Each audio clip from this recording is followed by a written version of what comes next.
I love it. I've never done this. And we're live! Hello! Welcome to the one anniversary live stream of Auspol Explained, where we're going to be doing a live Q&A of all your questions. So, to begin with, let's introduce my guest, Tim Young. Can you just introduce yourself? I realised it was like completely off camera. Yeah. Hi. Hi, my name is Tim Young. I am the Greens candidate for Victoria Park.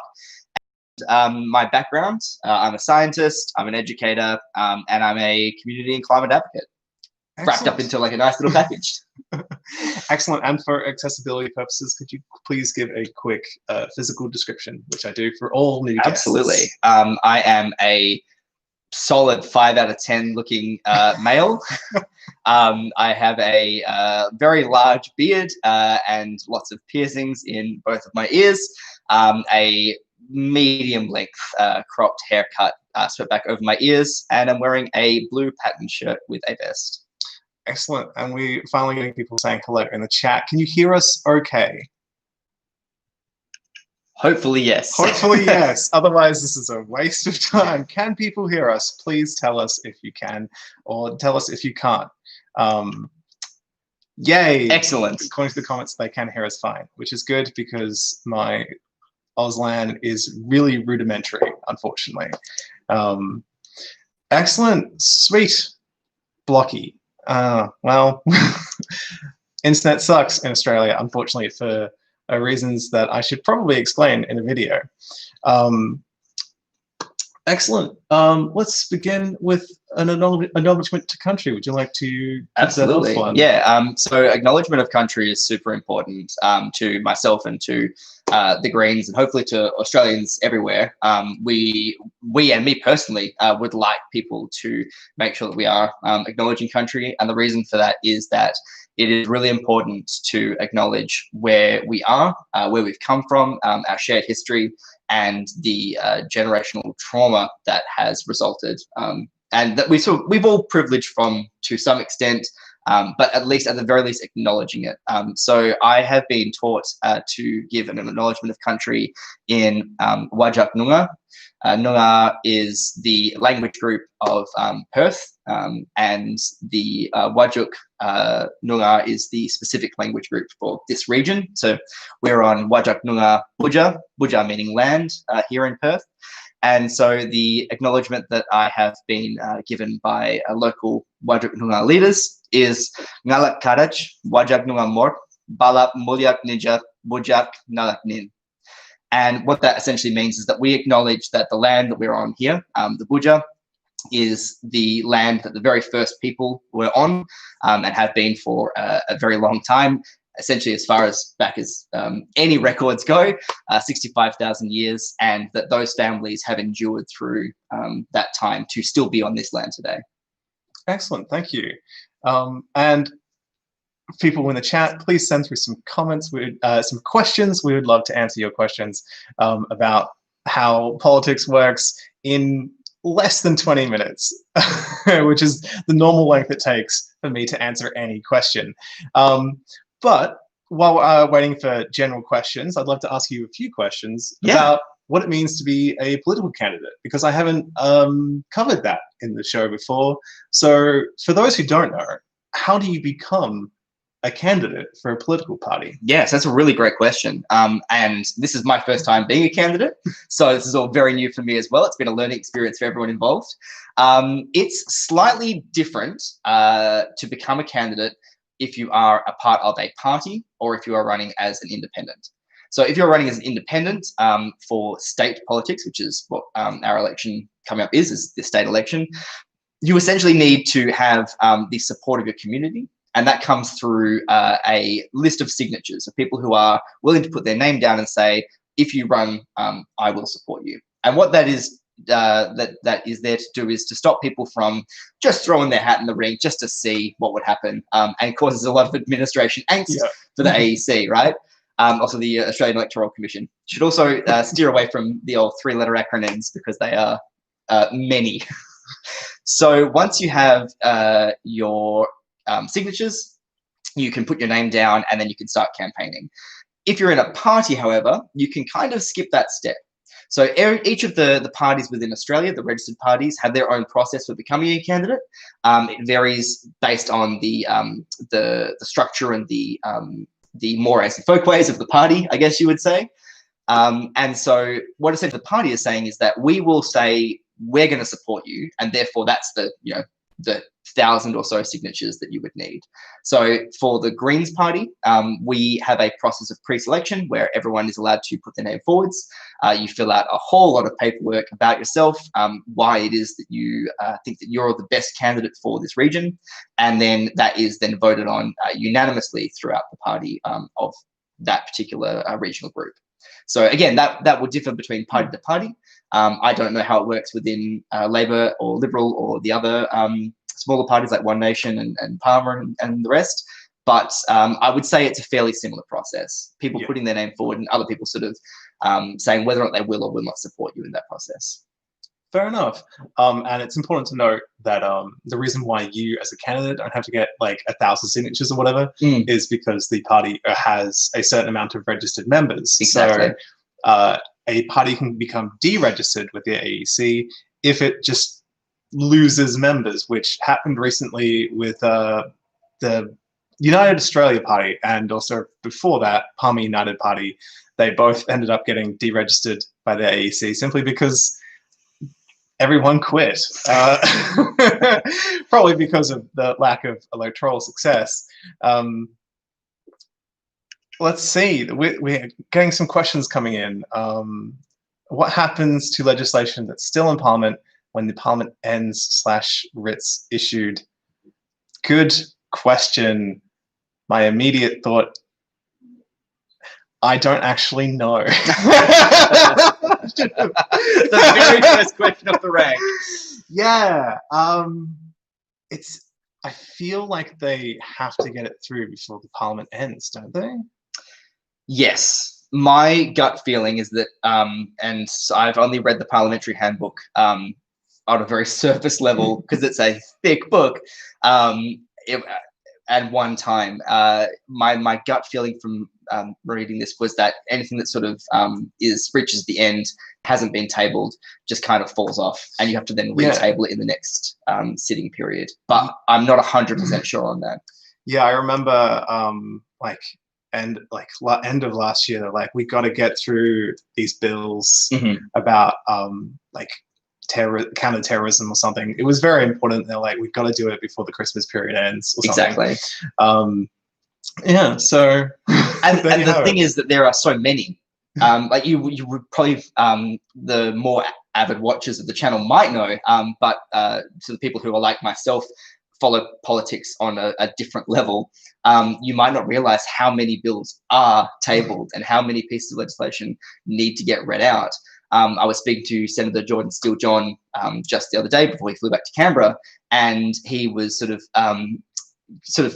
complaining is the wrong word, but sort of having to sort of say out loud all the things he was having to vote on coming up, because there were all these things that had come up that have been dropped off the end of previous sittings over and over and over again. And this is the 4th or 5th time that these pieces of legislation have come forward. So, there's a lot to get through, especially by the end of the sitting period.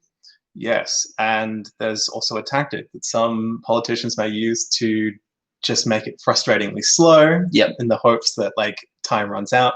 Recently we had Mark Latham in the New South Wales Parliament decided to have, it was something like 250 amendments to a clean energy bill because he just wanted to derail it.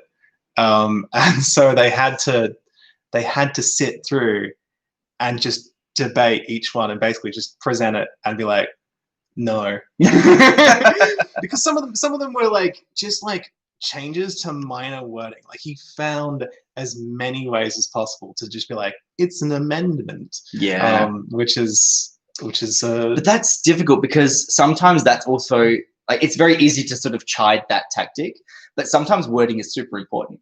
The Oxford comma, as much as people like to sort of make fun of the Oxford comma, the comma in a list just before the and at the end of the list, if you don't have the Oxford comma in some places, it really does change the whole meaning of the entire topic. I won't say where it's from, but there is one specific example that I've come up against so many times, and that is the lack of the Oxford comma when you are talking about the economy and sustainability.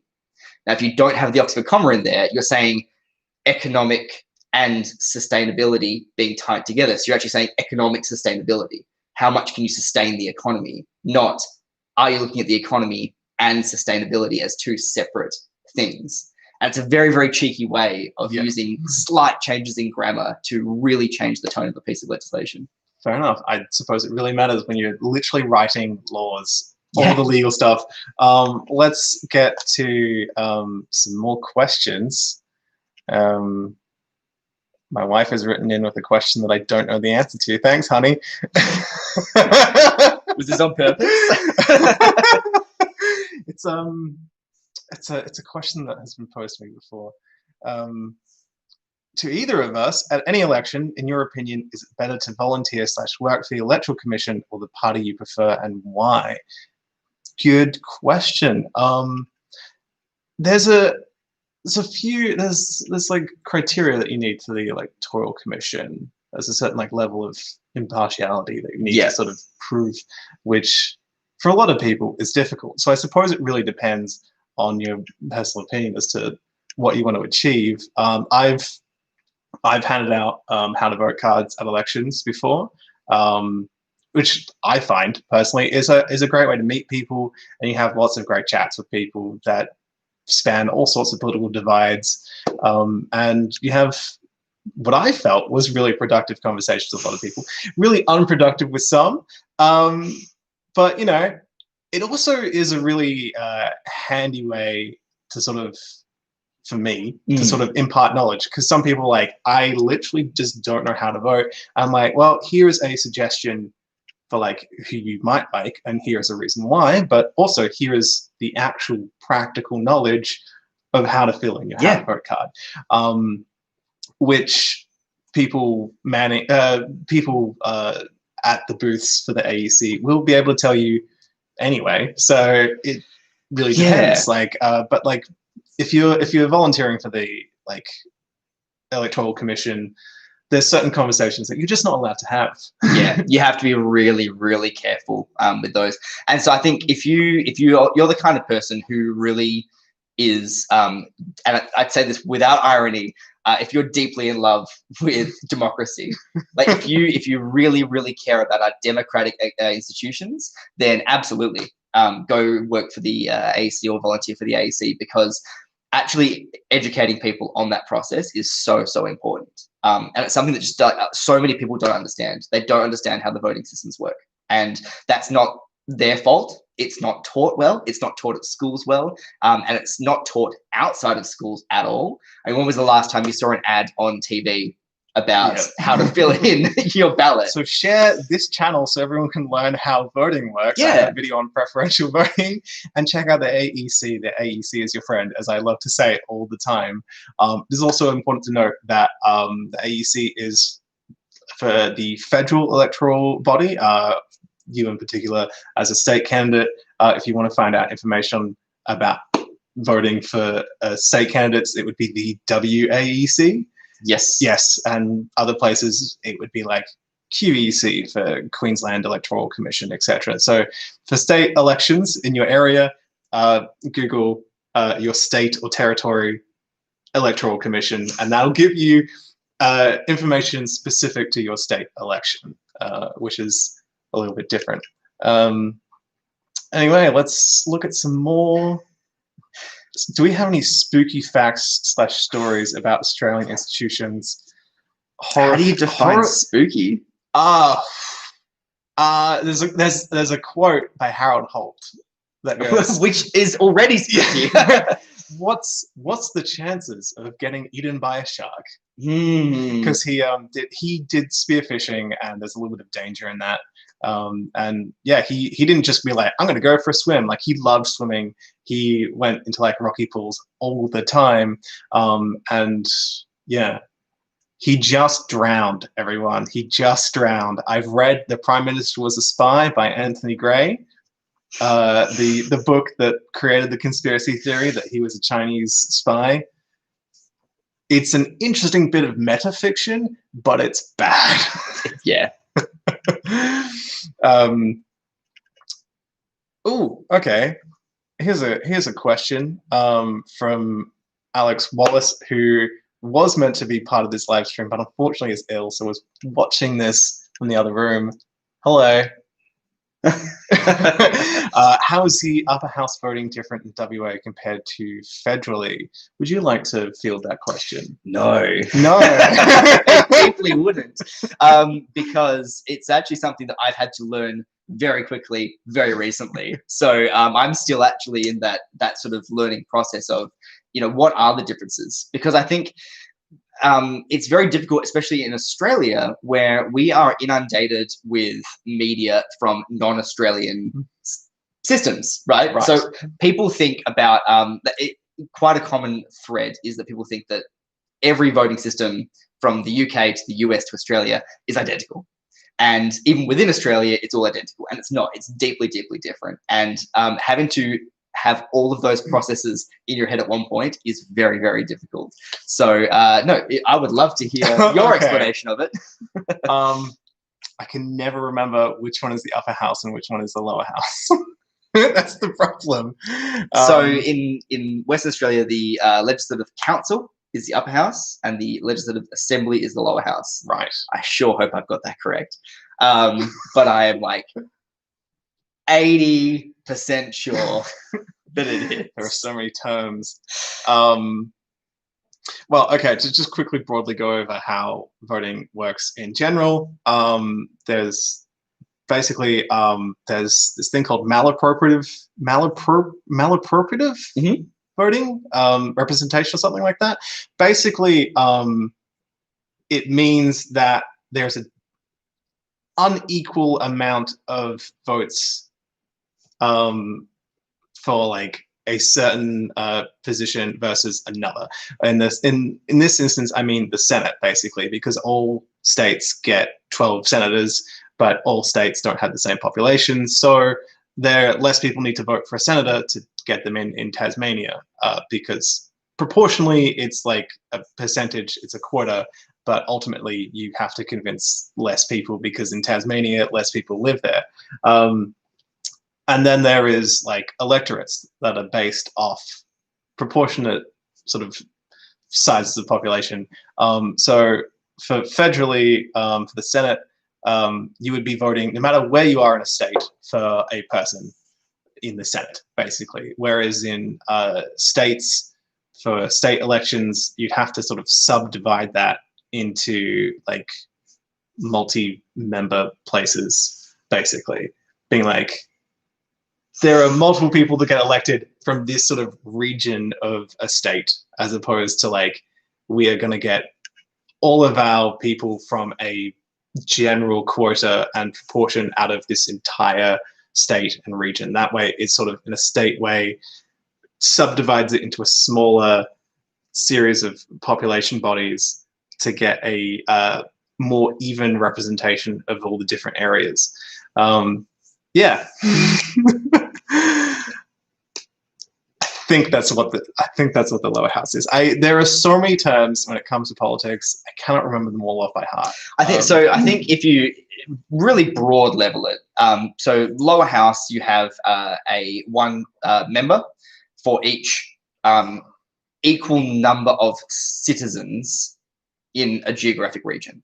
So the more citizens you get into a geographic region, the more you have to sort of change the borders, which is why we have so many border updates for our electoral zones, which happened last time in 2019. Whereas the upper house in the state, those regions are made much, much larger. And again, you try to have the same number of upper house members for the number of people who are living in each section. So you're trying to have the same proportional representation, right? That's the kind of crux of it. And the thing that really got my goat recently was the discovery that federally, the Northern Territory has lost a seat. They've lost a seat. They lost a seat, which means they're down to one. They're down to one. Which one means they person. which means that they have more senators than they have members in the House of Representatives. where because territories are guaranteed two. Well, the two internal territories are guaranteed two. ACT and the Northern Territory have two. All other territories don't have individual parliaments. They don't have legislative assemblies like the Northern Territory and ACT do. They don't have. Well, they are included in the population of other areas. Yeah. So, for instance, like Christmas Island, the population of Christmas Island is included in the electorate that the Northern Territory has, which I think it's keeping Lingari. Yes. Yeah, maybe. Well, that's the one currently that the Christmas Islands is part of, even though they're like over there. So people in external territories still get to vote in the Senate and the House of Representatives. It's just that they don't get to vote for people who live on the same land mass as them. Which is tough because that's not representation. Yeah. To some extent it is, but it's not what I would consider a fair representation. And especially with only having one member representing the entire body of people. If you've only got one person representing you, you don't have a discussion. You don't have a conflict of ideas. You don't have the ability to actually say, well, some of us think this and some of us think this. So WA also lost one in the most recent redraw. Yeah, but we have a lot. We have so many. I would actually rather have lost two than to see the Northern Territory lose one and end up with just one, because that's simply an unfair representation. It's it does not strike me as the kind of thing where someone would be like, oh, I'm going to go and travel to Christmas Island to campaign. Yeah. Or like someone in the ACT being like, I'm going to see if I can get an extra 100 votes in Jervis Bay, basically, which is not particularly great. But then again, they also have like such small population that I don't see a very good solution to that, unfortunately. No. But I am going to be making a video about the differences between states and territories. So people can comment down below what they think about the representation in territories and their thoughts on that. Let's look at some other questions. My wife says, sounds something like a communist spy would say. When I mentioned that Howard Holt is not a communist spy. Which PM do you think was the most interesting? That is such a complex question because that's also really broad. And I'm also trying not to be deeply biased and partisan on this channel. Good question. Gough Whitlam had a lot of like things that he introduced that are still enduring today, which I think is like an interesting legacy, but also in part like a tumultuous legacy because of the what was it, Australian Democratic Labour? And then when they lost their Senate representation, it was just Liberals, just the Liberals just being like, nope, nope, nope, nope, nope, until the dismissal happened, which is one of the most iconic things in like Australian political history. Like, I don't think many Australians could talk about like Malcolm Fraser unless they were like around Malcolm Fraser's time. Whereas like everyone knows about the dismissal, and that is just such an iconic, just big thing in the cultural like understanding and mythos of Australia. Yeah, absolutely. It's a tough one. Again, as you said, trying to be as non-partisan as possible, because I have some very strong thoughts in that respect. Edmund Barton was a racist. Oh, look, he was. Let's not white Australian policy. Let's not number the number of racist Australian prime ministers. It's most so I would actually broaden out, and I actually have a lot of respect. It's like as you mentioned Malcolm Fraser, I have a lot of respect for that era of prime ministers. And I think that was brought into sharp relief recently, being very topical on The Crown. Oh, So yeah. with the Crown episodes recently featuring the royal family's visit to Australia during that time, it was some very interesting dramatizations of how Australian politics reacted to that. And one of them was the famous interview with Malcolm Fraser. And they said in the TV series, in the dramatization, that he likened the royal family to farm animals, essentially. Wasn't that Bob Hawke? Oh, sorry, it was Bob Hawke. Bob My Hawke. goodness, I'm so sorry. Sorry, you're right.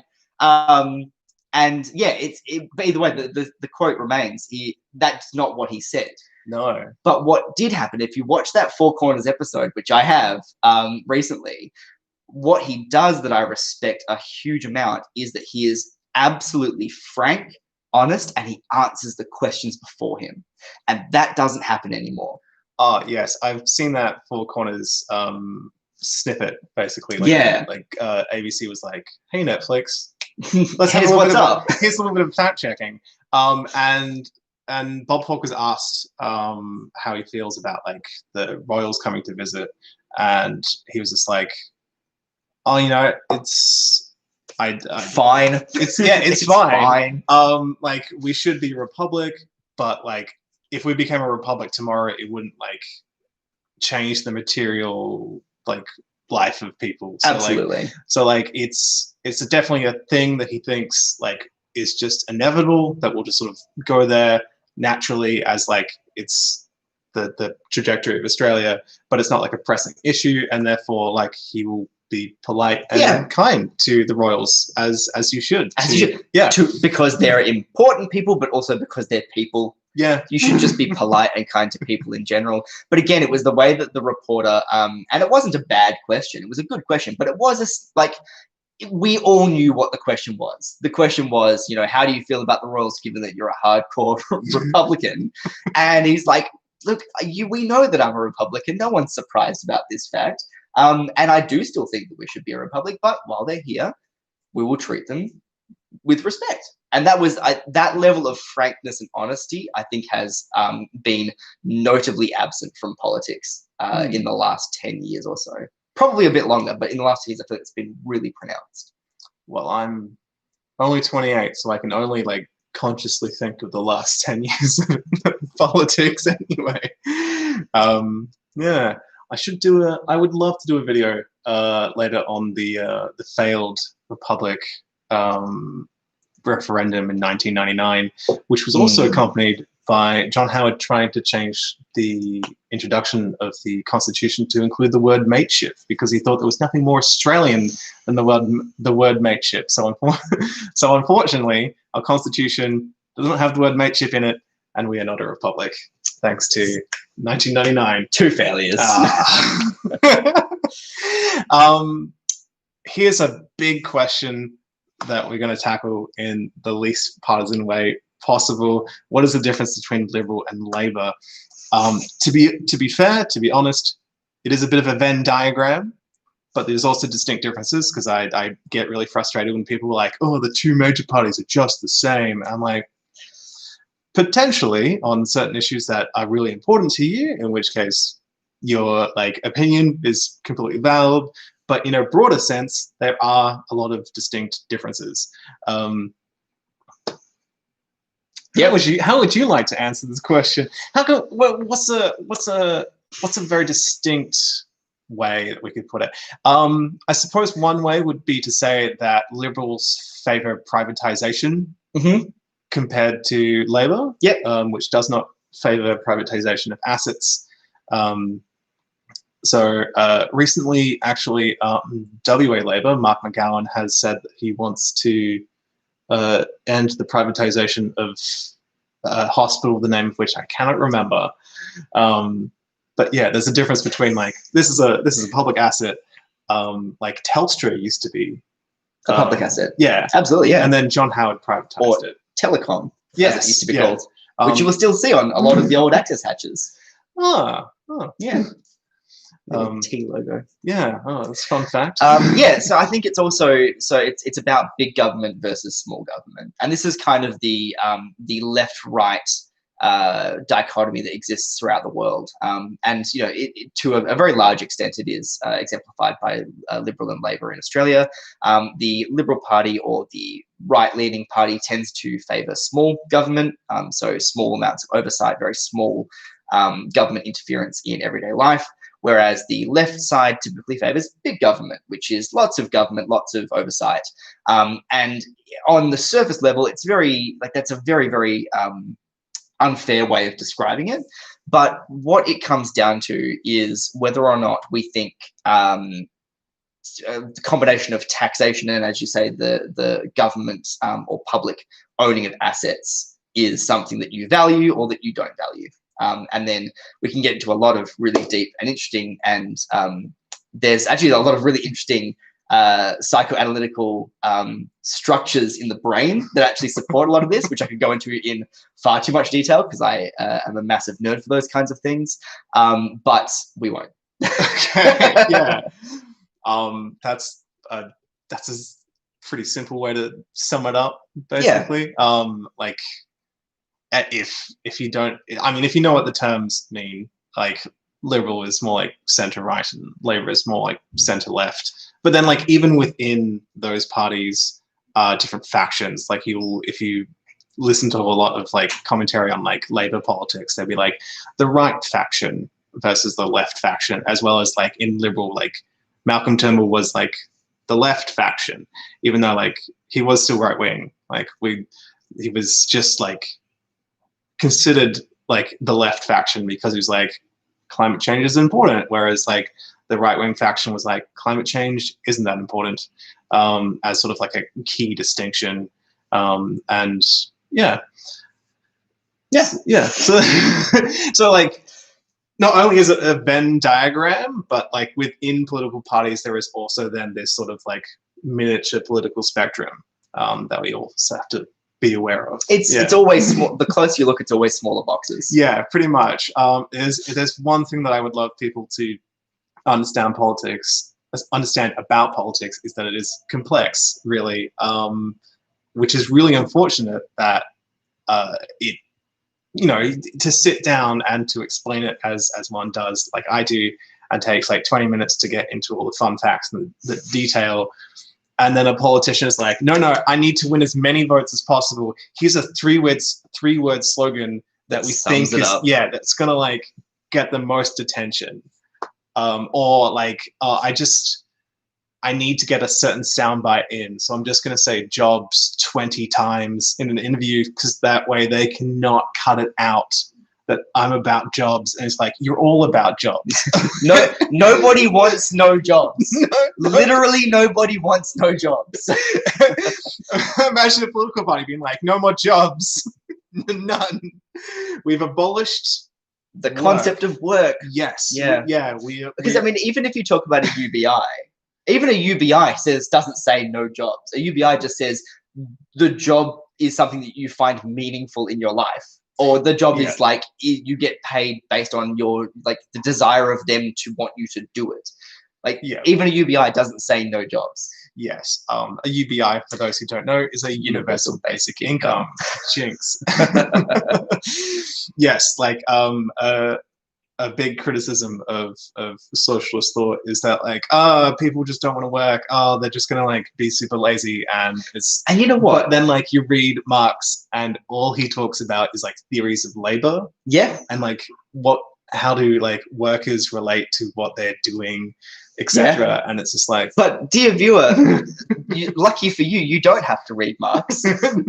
It's very dense. You can just think back to lockdown. So the easiest way to think about this is think back to lockdown when you were stuck in your house for how many weeks on end, and we had such an easy time in WA too. Like, that cannot be understated enough. Oh yeah. We had such an easy go of it in WA. But think about the time that you spent in lockdown where you didn't get to go outside, you didn't get to go to your job, you didn't get to do anything. How quickly were people looking for things to do? Like, to do nothing is not something that you want. You wouldn't wish it on Yeah. your worst enemy. Jobs actually give people purpose. Most people would like to be employed in a job that gives them something to feel good about themselves. And that's the easiest way to think about it is people say, oh, if you have money, you'll never work a day in your life. No, you work a day in your life because there are things that are important to you and you want to contribute to those things. And that might be gardening for some people. It might be landscaping. It might be working in something like a Coles or Woolworths, because some people actually enjoy retail jobs. Like they're not fundamentally low or evil positions. Some people just genuinely enjoy that, and that's fine. But you should have the freedom and the opportunity to be able to take that decision into yourself, into your life. Fair enough. Did we get? Wait, was the last question we answered was about the difference between Labour and Liberal? It was, yeah. We got into into a long tangent, into Marxist thought. Oh, we're gonna scroll up for more questions because we just sort of like missed it. Here's one for Tim. What's the toughest part of campaigning as a political candidate? The WA state election that you are running in isn't until March next year, right? Mm-hmm. So has campaigning really kicked off? Yes, it has. Certainly for me, it has. Okay, that's good. I've been campaigning for almost 2 months already. One of the reasons for that, there are two major reasons. One is that pre-polling this year is going to be a big deal. So normally you can vote in early if you have inability to get to a polling station on the day of voting. And normally that requires like a letter from an employer saying you will be employed that day or something similar. And the rough split normally is that 70% of people vote on the day, 30% vote pre-poll. This year, we are expecting a complete flip. So 70% of people to pre-poll and 30% to vote on the day. And that is because of things like COVID-19 restrictions. We don't know if we're going to have a second wave or even a first wave in WA. We don't know what the world is going to be like, even 3-4 months from now. So we expect the polling itself to take a full month to start in February and then work its way all through to March. So that, first of all, decreases the amount of time that you have to campaign. And then the second thing is, in my mind, politicians represent you all the time, not just during elections. So a politician should be someone who is always canvassing, who is always talking to their constituents, who is always making sure that they have their finger on the pulse of their community and that they understand their community and that they are fairly and accurately representing their community. So I guess it depends how do you determine what is a campaign and what is not a campaign. If it's being amongst people and asking people and talking to people, then you should be campaigning all the time. For me, the earliest for that was after I had become a candidate and been approved by the party and enrolled as a candidate within the election. So for me, it was day one. As soon as we were able to, I was out on the streets talking to people, which is why I'm so tanned at the moment. I'm normally much closer to your complexion. I'm so pale. We've got a light and it's just making me look just so pale and greasy. It's the photographer in me being like, I should have like foundation. Okay, side note that's not politics related, but this bugs me, right? I photograph like a lot of events. Sometimes this includes music, and men, generally like cis straight men, do not put on makeup, whereas women generally do. And so you get to bands where there's like mixed genders and the women like in the spotlight have all this foundation on and they look just fine. They look great. And then you like go to the side and you take a photo of like the male guitarist and he is just drenched in sweat and like all the lights are causing these huge highlights and he just looks like a gremlin. He just looks like a goblin man who is just like next to an ordinary looking person, which just makes him look even weirder.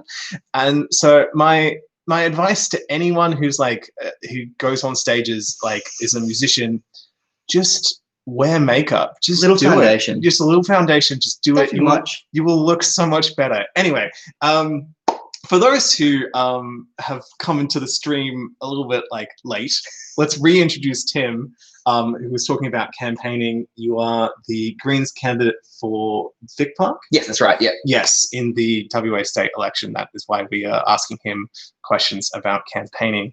Let's Are we excited about Kevin Rudd's petition? I feel like we can answer that without sounding too partisan, saying yes. At least I can, because it's about media diversity, and Rupert Murdoch has a large media presence, and it is fair to say that we should have a diverse media. Whether or not you agree with what is written in the Australian and the Herald Sun, and whether or not you're like, yay, Andrew Bolt, or if you're like, no, Andrew Bolt, like, it is reasonable to expect that like the media that you consume in everyday life would come from a diverse sort of area of sources, and therefore have a better like a way. You basically have a better way of seeing what is biased versus what is not. And if someone has an agenda that put into any form of media, whether it be News Corp or another company, if you have like just a more diverse media source, then it's harder for someone to take as much media presence as they have and push an election in any direction. So yeah. So yes on the surface. I don't know if excited with incredible finger quotes is the correct word. I acknowledge that it's a good petition. I like that he has put the petition out there. I certainly think people need to have the opportunity to have their say on these topics and this topic in particular. I think it's fairly weak-toothed. I think we could be going a lot further with it. Now, this is one that I have only, again, very surface level research, but my understanding is that as former Prime Minister, he is still able to call for a royal commission. I am unaware of that. Yeah, I read this, and I need to find the actual kernel of truth. But either way, the point is that what we need now is not a petition of like, oh, do you think Rupert Murdoch is bad? Yes, no, like a high school note being passed around class. We need genuine reform in our media laws, and that is it goes further than just a royal commission into the Murdoch paper specifically, because you're right, it's not about partisan, is one good or bad. It's about diversity in the media space, but it's also about the actual ability to legislate how that space is regulated. And we don't have any real regulation in news telling. There is no legal provisor. The news has to be correct. That is a good point. There's also no legal provisor that like political advertising has to be truthful at all. Truth is a difficult thing to legislate. I want to like tack on a little like a caveat to my answer in that I like the idea of what Kevin Rudd has said about we need more diversity, but also I cannot tell you what the outcome of this petition will be. We want a royal commission into it. That doesn't mean that does not presuppose any particular outcome or any particular legislation, and a royal commission does not inherently result in legislation. So like I'm saying like, yeah, of course we should have media diversity in a sort of like idyllic sense that I have no actual comment on what will actually happen, because I don't know what will actually happen.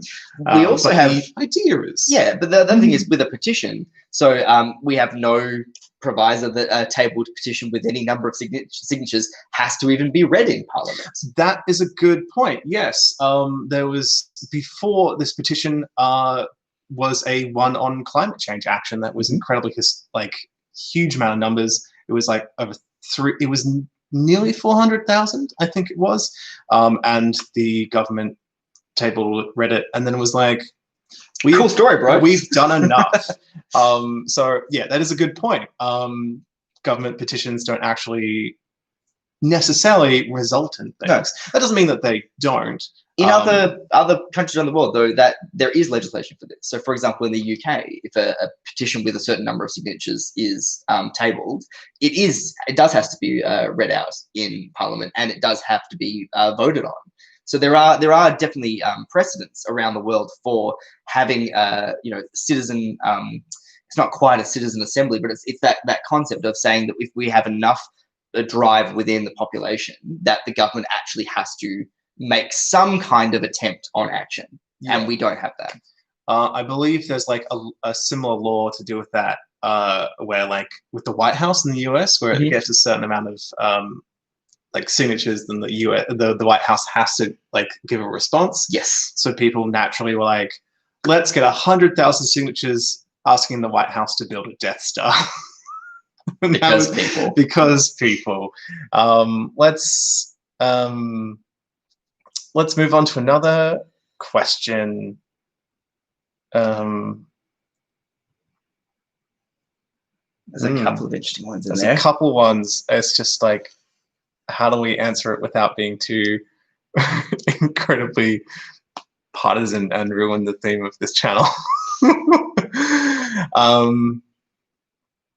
There's one that's asking what are our thoughts on ICAC and how hopeful are we on a federal ICAC? An ICAC is important. For those who don't know, it's an independent commission against corruption. New South Wales has one. I don't know if other states have one, but there has been repeated attempts to create a federal one that both Labor and Greens have put forward, and then Liberals have repeatedly voted down. Though I did hear that Liberals have changed their mind on that and have decided to introduce, or at least draft, a bill to deal with a federal ICAC after a bunch of revelations about the New South Wales and Queensland Liberals, where Gladys Berejiklian is currently having a bit of trouble, which we're not going to comment too much on. And also the Deb Frecklington, the Queensland Liberal leader,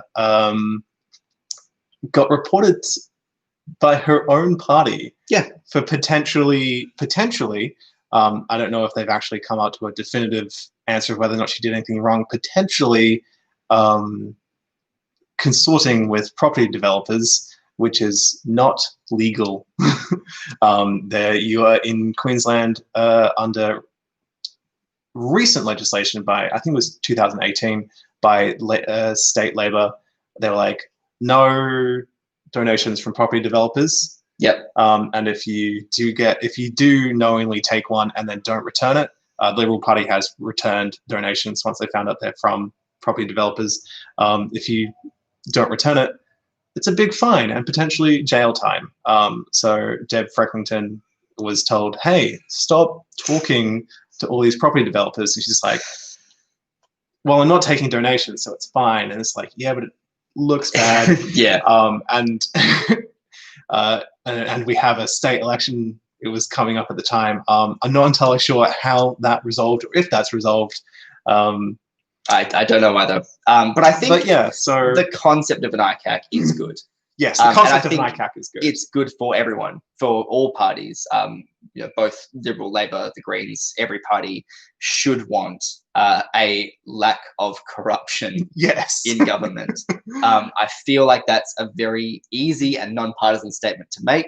It makes politics better. It gives people faith in their politicians. Faith and trust in our system is so important. And I think that no matter who is leading the country, no matter what party is in power, having the faith and the trust of the people and having that backed up by an ICAC is powerfully important. Yeah, so unfortunately, I can't comment on what a federal ICAC will look like because we don't have the legislation yet. I believe it's being drafted. Don't quote me on that. Double check that. As always, don't trust anything you hear on the internet unless you double check sources. Which, for those who don't know, besides this video, all my other videos, if they have contained factual information, I link it in the description with a Google Doc full of citations in the description. So if you ever get into an argument with someone and you're like, no, this guy on YouTube told me, but like, guy on YouTube told me isn't a citation, I have provided the citation for you. So let's see. Oh, here's an interesting one. In the 2021 WA state election, if the Nationals win more seats than the Liberals, does the national leader become the leader of the opposition? Yes. It's a yes. Yeah. Yeah, we don't, when we say we have a two-party system, we don't have a system that is made up of the Liberals and the Labours. It is a two-party system in that preferences are, pulled up and distributed until two parties are competing, and then the winner of those two parties is the winner. It's not to say that these are the only two parties who are allowed to compete. So yeah, yes, they would. Yes. Basically, the Conservative parties, which have had different names previously, before the Liberal Party, there was the United Australia Party, not to be confused with Palmer's party, and there was the Country Party as well. And the Conservative parties have formed a formal coalition since 1922. That currently is the Liberals, the Nationals, and then in Northern Territory, the Country Liberal Party, and then in Queensland, the National Liberal Party. Interestingly enough, again, bringing it to New South Wales again, Gladys Berejiklian had a bit of trouble where the Nationals threatened to quit and sit on the crossbench, which meant that Gladys would either have to lead a minority government because all of a sudden Labor would have more seats than Liberal. It's important to note that, like, quite often Liberals don't have enough seats by themselves to rule in their own right, which is why the Nationals are so important. Or potentially just lose government. And the Nationals just sort of breaking away could have changed a government mid-term potentially. So yeah, it's the coalition is a very central thing when it comes to Australian politics. And interestingly enough, the WA Nationals on a federal level, not the state Nationals, aren't actually part of the coalition. Yeah. There are actually no WA Nationals elected in the Senate from WA, so it doesn't particularly matter right now. But if someone federally was elected from the Nationals in WA, they would technically sit on the crossbench, not in the formal coalition of the government. Yeah.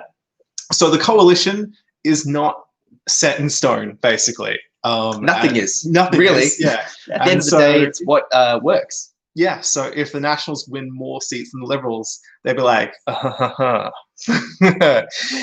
I am the leader. Yeah. Someone's commented that Deb Frecklington is no longer the leader of Queensland Liberal National Party. She was never the leader of Queensland Labor. Which I should have remembered. Yes, she did resign.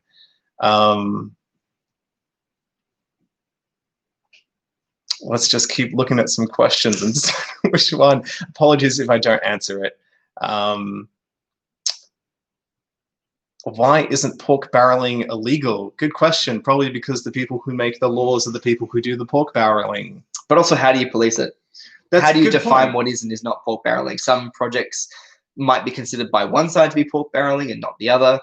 Some might be considered pork barreling if you. So first of all, pork barreling. Pork barreling. If you pork barreling is the notion that in a seat that is marginal, you utilize what funds you have as the party in power to really rapidly put together policies or infrastructure projects or projects of any kind that are deeply popular, that are quick and easy to implement and don't really have anything deeply sort of sustainable or long-term about them, that gets the populace on side to swing a minor seat. So it's really, really small actions that are cheap, or sometimes not cheap, sometimes they're really expensive, but they're done purely to swing a marginal seat at the time of election. Yeah, so basically like, hey, here's a grant for an infrastructure project that may or may not be legitimate. And the problem is that, like, potentially there is just a reason to give money into your marginal seat. So yeah, how could you police that, basically? Like if you have like a quota, like you're not allowed to give more than like 60% of a grant to seats held by your own party, then you'd be like, well, now I have to find a justification for just like shoving money into like opposition seats. I don't have a solution. I imagine that some politician has considered it and gone, this is too difficult. Yeah. The life of a politician is pretty difficult. I don't envy anyone who wants to go into politics and deal with all that effort. You have to care a lot. Oh. Okay. Should schools be teaching media literacy? Yes. Yes. Next question. Easy one. Easy. Like, it's increasingly important in this modern day and age. So I've worked in pedagogy for quite some time now. Could you explain what that is? Yeah, so pedagogy is essentially the study of understanding how people learn and how to teach people who are learning. So it's the study of learning, essentially. And one of the things that we keep coming back to is that in the 21st century, we don't need specific subjects taught. We need specific skills taught. And this is quite often pulled in as what's called 21st century skills learning. And so what this is rather than a focus of here, remember all of these very specific things and then recite them on an exam paper, it's how do you prove that you understand what it is that you're being taught, and how do you prove that you could apply that same tool in another scenario? It's very difficult. It's not easy to do. Right. If it was easy, we would have done it already. But the concept of 21st century skills learning is that it would include something like media literacy, your ability to understand a piece of literature or media of any kind, whether it's a newspaper, a YouTube video, a TV program, your ability to take that to critically dissect it and understand things like what is the tone being used? Who is providing the information? What is their agenda? And let's face it, everyone has an agenda at all times. That's not a bad thing. An agenda just literally means why are you doing something? What is your drive that makes you want to do something? But understanding that agenda is really important. And then understanding who else might be a corollary to that agenda. All of these things are important, but they come out of critical and 21st century thinking. Right. So yes, it should be taught at schools. It shouldn't be a topic unto itself. It should be a part of this 21st century thinking. Because the problem is the curriculum is already full. It's been full for ever.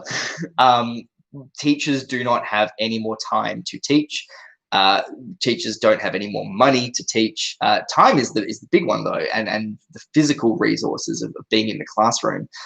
So we can't just keep adding more and more things because things are going to have to fall off the other end of the curriculum, and that's not fair. So it's about how we teach these things and the importance of 21st century thinking skills. Fair enough. Huh, interesting. Let's find some more questions. Someone is asking my thoughts on truth in political advertising regulations. I have a video all about why there is no truth in political advertising laws. Yes, South Australia does have some regulations for its own state elections, which hopefully could become like a bit of a basis for federal ones because they have fined Labor and Liberal for breaching them. Mm-hmm.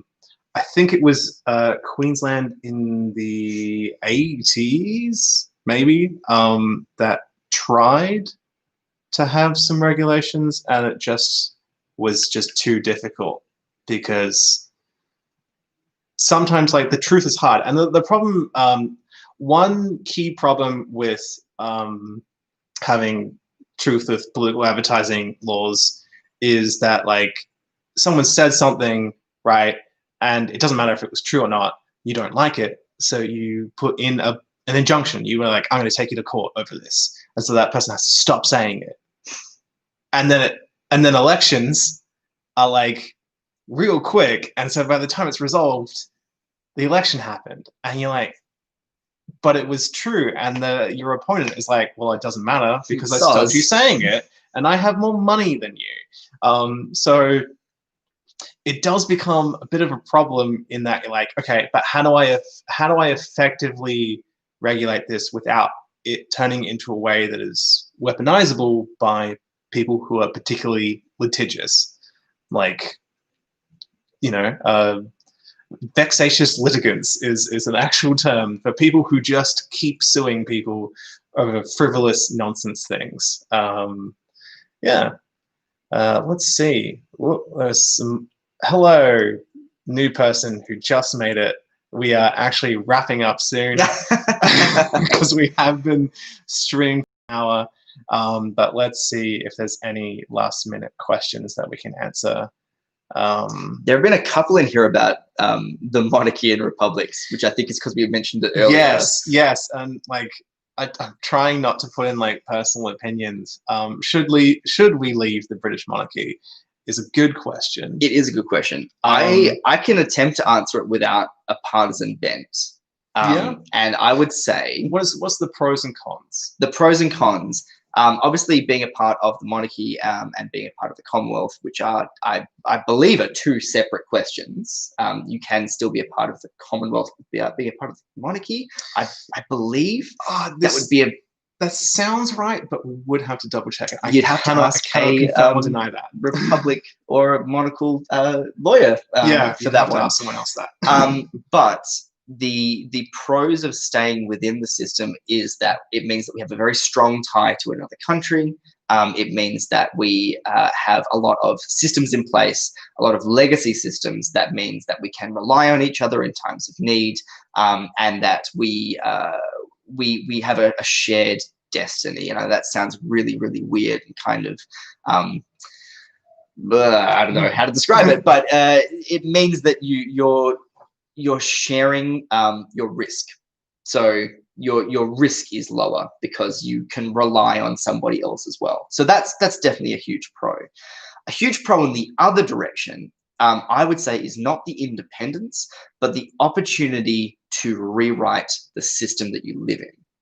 And that's why I would be erring on that side of things. I don't think we should rush into anything, but it would be really, really nice to take our whole system, our political and legal system, and update it. Update it for the modern era. Fair enough. So taking things and saying, well, this made a lot of sense when we lived in a very small town with 100 people and the internet did not exist and maybe cars didn't either. But now that we live in this deeply interconnected world, some of those things aren't as relevant. And it would be nice to have that, not so much a reset button, but an opportunity for everyone to get together and say, what works, what doesn't work, how can we make this better and more equitable for everybody? That's why I think it would be a good direction to head in. Fair enough. Some pros and cons of staying/leaving the monarchy. Current pro is that our head of state doesn't do anything. The Queen simply just sort of is like, yes, you can have this governor, or yes, you can have this governor general. And that, I mean, in a way, some people will be like, why isn't our head of state Australian? Why isn't our head of state elected? But also then, like, you have this sort of position and function that is basically like one, ingrained, but two, not particularly partisan, because the Queen simply just doesn't do anything. And then that, like, the flip side of that is then like a lot of the reason why a lot of referendums fail is because people are used to the way that things are, because they think they're like, oh, it works now, why not? And also, like, it's changing the word of the Constitution, which has like more ramifications of like a lot of legal stuff. So you're like, oh, but how is it going to look in the end product, basically? And I think that was a big problem with the 1999 referendum on a republic, being like, but what is the way that we are going to create this republic? And like, should we have like the Governor General currently has a lot of things that are just convention, and if we had a republic, we could codify that into law. So this is exactly what the Governor General does in this instance, because we have written it to be so, as opposed to this is just what the Governor General has done for the past 120 years. But then also, like, if we were to have a republic, we'd take the Governor General and be like, you're a president now. But what does that mean? Because a lot of people's idea of a president is like the US system.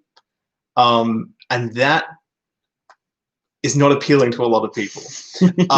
Whereas, like, another idea is that we have like a president who has all the functions and role of the Governor General without like all the policy elements of the US presidential system. But instead of being appointed by the Queen, they are appointed by a 2/3 majority of Parliament, for example. And that way we sort of keep pretty much kind of the system of how we like approve laws and whatnot, and we don't have like this additional like partisan element to our politics, but it's Australian. Yeah, and we just have an Australian head of state. So really, when the question gets revisited eventually, because it will, after Queen Elizabeth dies, after a respectful amount of time after she dies, we have to really have a lot of conversations with people about what we want that to look like. Because yeah, we do get to rewrite a lot of things, or we get to rewrite very little. Yeah, that's the pros and cons are basically like depending on how much you want to rewrite the system. Yeah, cool. Let's look at some other questions and then let's wrap up soon.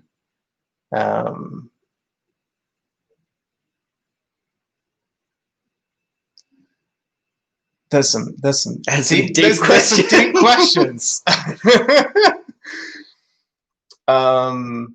Okay. There are some questions that I think like maybe 3 people in Australia are qualified to answer. Like, congratulations on asking them. These are some good questions. This was like the worry that I came in. I wanted our mutual friend Alex to be part of this, just to like help with all the political knowledge. For those who don't know, I have a friend Alex who's unfortunately unwell, who is watching this currently, who is a massive nerd, and they helped me fact check my scripts basically. So I was just like, oh, people are going to ask me questions, and I'm going to be like, I don't know. Do you think there should be a greater role of the electorate in removing a sitting PM from office?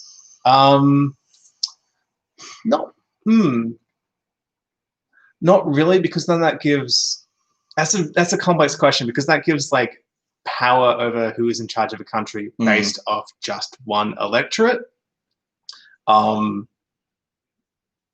And then like, how would they get a voice democratically speaking while the rest of the country doesn't, basically? Because I mean, they get their choice during election time, like everyone else gets an election time. Like if you're unhappy with your local member, you get to vote against them, basically. And having only the electorate of the sitting PM be able to make a choice outside of the voting time would just seem weird.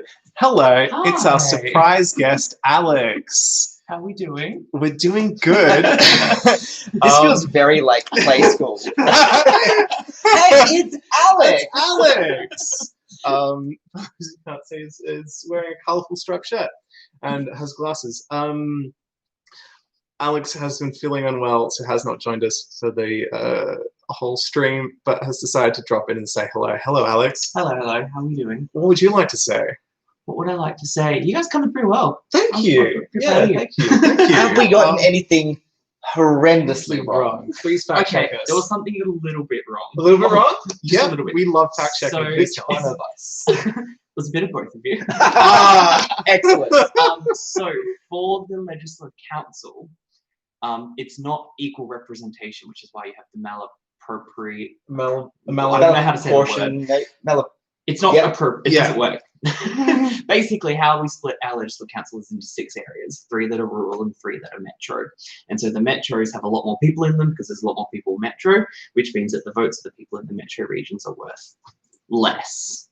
So you find that in the mining and pastoral, that those votes are worth a lot more because there's a lot less people there.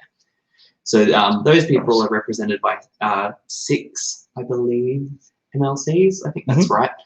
And so there's less people being represented by more MLCs as compared to metro and whatnot. Excellent, thank you. I love close but no that. Yeah. No, I do generally appreciate the fact checking. It is also a good thing to note that this channel has and also my own personal experience and interest has been predominantly about federal politics. And so this coming year, I would love to answer more questions about state politics, basically, and understand that a lot better. So if you would love some questions about state politics answered, just comment them on any video, and I will feel like I'll add that to the list. Cool. Should we answer one more question before going? Yeah. People saying we love Alex. We do. Alex is a bit quiet. That's because they need to speak really loudly because the microphone's a long way away from them. When Anthony Green goes, we'll still have Alex. Can you even imagine? That would be amazing. I think I've forgotten the word. Anthony Green is a psephologist. Psephologist. Yes, there is an actual technical term for his job, which I want. I'm coming for you.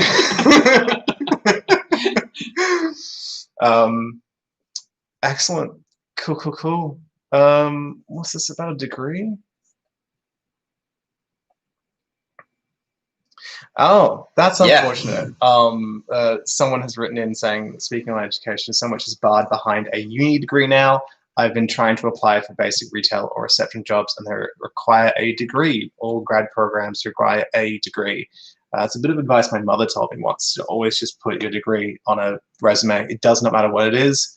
It just shows that you have a degree. Yep. Which shouldn't be that way. No. Because the only time my degree is relevant is the skills that I learned in my degree relevant, which is not to most jobs, to be honest. But it's true, and you're right, it is really difficult, and it can be really, really demoralizing as well. And I would actually, for fear of making it even sadder, even if you have a degree, still applying for those really, really basic sort of entry-level jobs. And when I say basic and entry-level, I don't mean that to disparage the job. I mean that the job shouldn't require you to have a degree. You still are fighting against people with incredible levels of education because there are very, very few good jobs around at the moment. We use unemployment as a figure of measuring sort of how healthy and stable our economy is, but unemployment is not the same as underemployment. There are a lot of people who are very, very underemployed, and that raises the number well high of the double figure rate that is considered to be catastrophic for a modern economy. Yeah. I myself, astrophysics background. I've been a researcher on telescopes all around Australia, including the Square Kilometre Array up in the north in Murchison, or the Parkes telescope, which you might know from the movie The Dish. And yet I had to apply for a retail job not too long ago during the last sort of economic downturn that we sort of had in Australia, but didn't officially have because of the way numbers work. And I was going up for sales jobs against people with multiple PhDs. Wow. And that is the state of it. That's the awful. And so if that happens for long enough, eventually employers start to say, well, if this is the level of people we're getting, then we're going to set that as the minimum. Don't even bother if you haven't got these things. And that's how these systems can sort of start to spiral out of control. So like you say, you can end up trying to apply for a retail job and they say, oh, only if you have a degree, which is a ridiculous requirement. Yeah. One time I had like 6 different sources of income. Mm-hmm. It was still insufficient. Yeah. It was like underemployment is a huge thing. Unfortunately, and skews some numbers. Anyway, on that note, I did say that this was going to go for an hour, and it's gone for a little bit longer.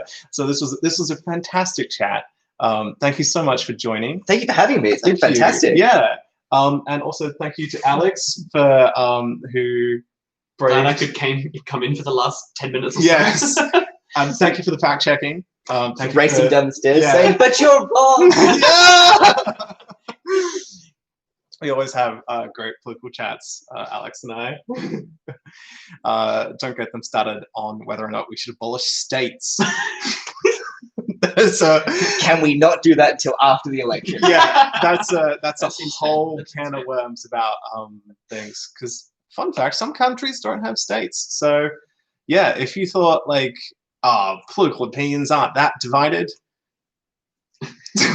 no, there's a lot of opinions a lot of people have about different systems of government, and I really enjoy talking about them, and I really enjoy talking with Alex, who hopefully one day we might have another live stream. Alex will be able to fact check me on the live instead of coming down the stairs.